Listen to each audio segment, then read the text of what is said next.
wabarakatuh. Waalaikumsalam warahmatullahi wabarakatuh. Ya, selamat pagi anak-anakku. Pagi.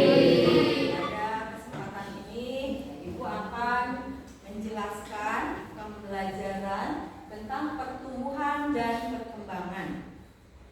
Tujuannya supaya dapat menjelaskan dan memahami konsep-konsep biologi yang berhubungan dengan pertumbuhan dan perkembangan.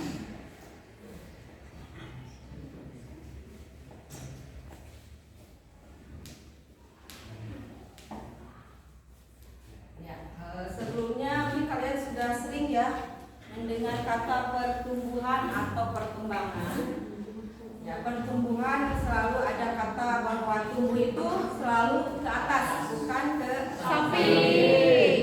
Nah, jadi apa sih konsep dari pertumbuhan? Ya, jadi sebelum ini kita membedakan pertumbuhan dengan perkembangan, jadi harus tahu dulu mengenai konsep dari pertumbuhan, bahwa pertumbuhan itu adalah adanya kenaikan massa atau volume yang bersifat irreversibel. Jadi sifatnya irreversibel.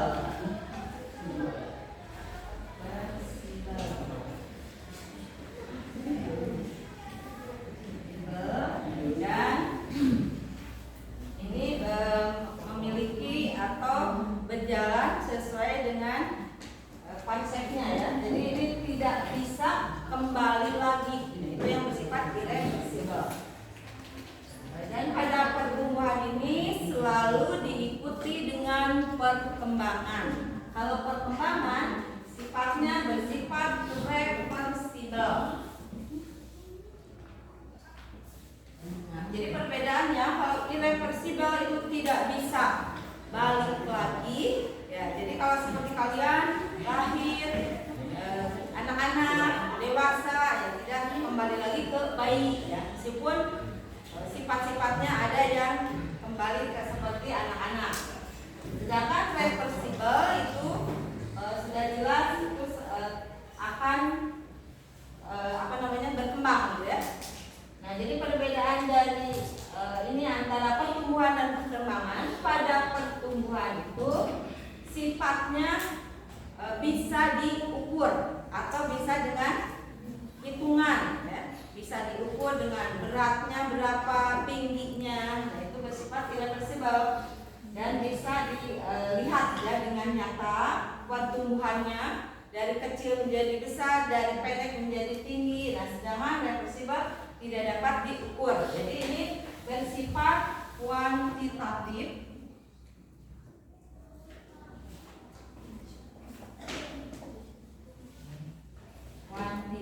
Sedangkan pada perkembangan bersifat kualitatif.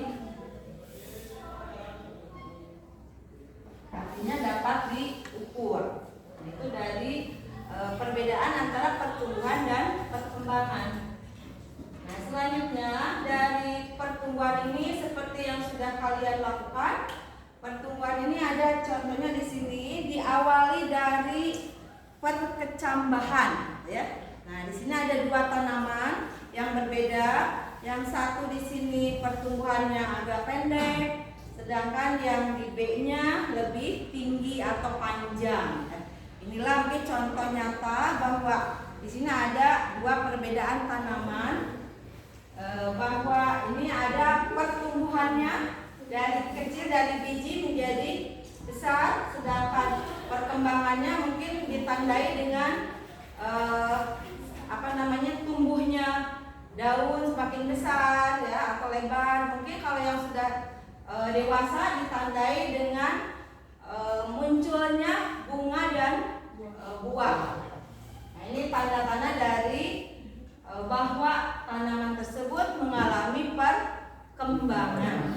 Jadi ada pertumbuhan dan perkembangan. Nah, ini biasanya diawali dari pembentukan ada di biji ya. Biji akan mengalami perkecambahan. Perkecambahan tersebut ini dari adanya lingkungan yang kemarin mungkin adanya air. Nah, dengan adanya penyerapan atau imbibisi. Jadi imbibisi itu menyerapnya air oleh bagian dari dinding sel tumbuhan. Nah, selanjutnya ini akan mengalami perkecambahan atau berkecambah atau mekar gitu kan. Jadi akan munculnya akar, ya. Selanjutnya batang dan juga daun dari hasil pertumbuhan tersebut. Ini jadi awalnya dari imbibisi. Nah, imbibisi itu apa? Ya tadi jadi adanya penyerapan air yang tadinya biji itu bersifat apa, masih ingat? Biji sifatnya tidur atau dormansi. Nah, jadi berkecambah itu berubahnya kacang atau biji dari inaktifnya dormansi, ya, dari kacang, dari biji. Nah, maka terbentuklah kecambah. Nah, kecambah itu kan muncul karena adanya rangkaian atau dari faktor-faktor yang mendukungnya. Nah, itulah sifat-sifat daripada pertumbuhan dan perkembangan. Nah, faktor yang mempengaruhinya apa aja? Faktor-faktor pertumbuhan ada faktor dalam dan faktor luar, ya.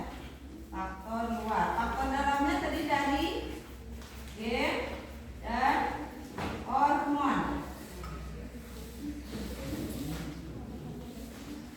Faktor genetik, ya, faktor keturunan seperti apa? Ini biasanya sifat yang diturunkan dari induk kepada keturunannya.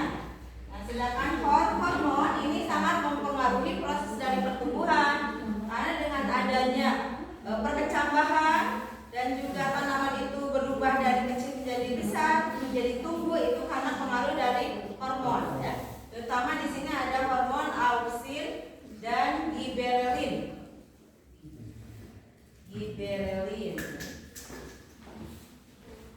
Dua hormon ini sangat memicu, ya. Nah, sedangkan faktor luarnya terdiri dari air, suhu, apalagi kemarin? Udaranya apa? Suhu, cahaya, ya, cahaya yang pertama, ya.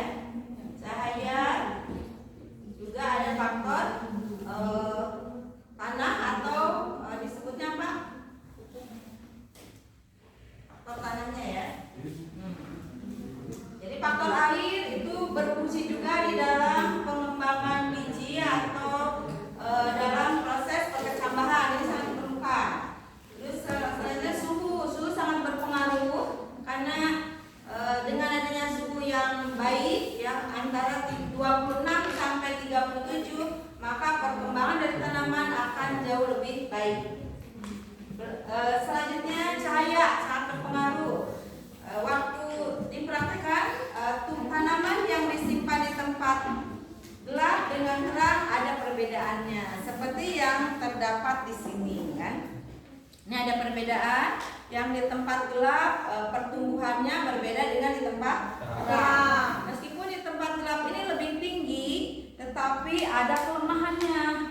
Contohnya di sini ada yang sudah sampai lembek, ya, atau patah karena kurang kuat, gitu kan, dari batangnya. Nah, sedangkan di sini lebih pendek tetapi lebih kuat, gitu ya, dari tanaman tersebut. Nah, ini mungkin dari perbedaan antara pertumbuhan dan perkembangan. Jadi kesimpulannya, kalau perkembangan itu selalu diikuti dengan perkembangan. Ya, jadi inilah perbedaan antara pertumbuhan dan perkembangan, ya. Dan untuk perkembangan selalu diikuti tadi dengan pertumbuhan, tetapi di sini ditandai dengan munculnya biji, apa namanya tadi? Bunga dan buah. Nah, itu berarti tanda bahwa tanaman tersebut sudah tumbuh, ya. Nah, maka disimpulkan bahwa perkembangan adalah proses menuju kepada kedewasaan. Sedangkan pertumbuhan proses tadi apa?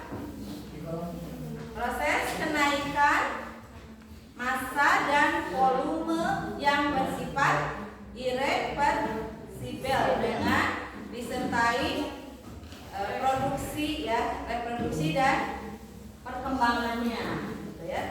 Pada saat pertumbuhan tersebut. Demikianlah mungkin sampai di sini untuk pertumbuhan dan perkembangan, mudah-mudahan dapat diterima atau dapat dipahami. Assalamualaikum warahmatullahi wabarakatuh.